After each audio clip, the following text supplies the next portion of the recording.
The Holy Prophet Muhammad, peace and blessings be upon him, indicated the infinite and absolute power and authority of Allah, the Exalted, in a narration found in Jami' at-Tirmidhi, number 2516.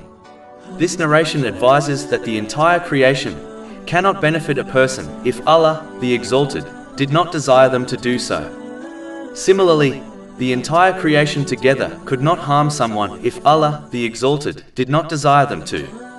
This means only what Allah, the Exalted, decides happens within the universe.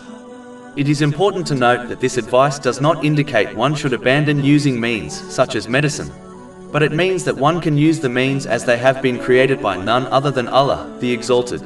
But they must understand that Allah, the Exalted, is the only one who decides the outcome of all things. For example, there are many sick people who take medicine and recover from their illness. But there are others who take medicine and do not recover. This indicates that another factor decides the end result, namely, the will of Allah, the Exalted. Chapter 9 at Tawbah, verse 51. Say, never will we be struck except by what Allah has decreed for us. The one who understands this knows that anything that affected them could not have been avoided, and those things which missed them could never have been obtained. It is important to note that whatever the end result, even if it is against a person's desire, they should remain patient and truly believe Allah, the Exalted, has chosen the best for them, even if they do not observe the wisdom behind the outcome. Chapter 2 Al-Baqarah, verse 216. But perhaps you hate a thing and it is good for you, and perhaps you love a thing and it is bad for you. And Allah knows while you know not.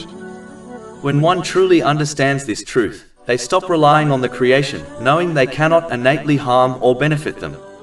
Instead, they turn to Allah, the Exalted, seeking His support and protection through sincere obedience by fulfilling His commands, refraining from His prohibitions, and by facing destiny with patience. This leads a Muslim to trusting in Allah, the Exalted. It also encourages one to only fear Allah, the Exalted, as they know the creation cannot harm them without the will of Allah, the Exalted. Recognizing that all things which occur within one's life and the universe originate from Allah, the Exalted, is a part of understanding the oneness of Allah, the Exalted. This is a topic which has no end and goes beyond only superficially believing that there is none worthy of worship except Allah, the Exalted. When this is fixed in one's heart, then they only hope in Allah, the Exalted, knowing He is the only one who can help them. They will only submit and obey Allah, the Exalted, in all aspects of their life. In reality, a person only obeys another in order to receive protection from harm or gain some benefit. Only Allah, the Exalted, can grant this, therefore, only He deserves to be obeyed and worshipped. If anyone chooses the obedience of another over the obedience of Allah, the Exalted, this shows they believe that this other can bring them some sort of benefit or protect them from harm. This is a sign of the weakness of their faith. The source of all things which occur is Allah, the Exalted, so Muslims should only obey Him. Chapter 35 Fatir, verse 2. Whatever Allah grants to people of mercy, none can withhold it, and whatever He withholds, none can release it thereafter.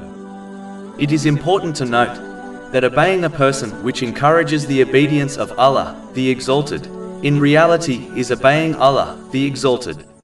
For example, obeying the Holy Prophet Muhammad, peace and blessings be upon him. Chapter 4 An-Nisa, verse 80. He who obeys the Messenger has obeyed Allah. Over 400 free ebooks, audiobooks, infographics, podcasts and blogs available on our website, www.shaykhpod.com.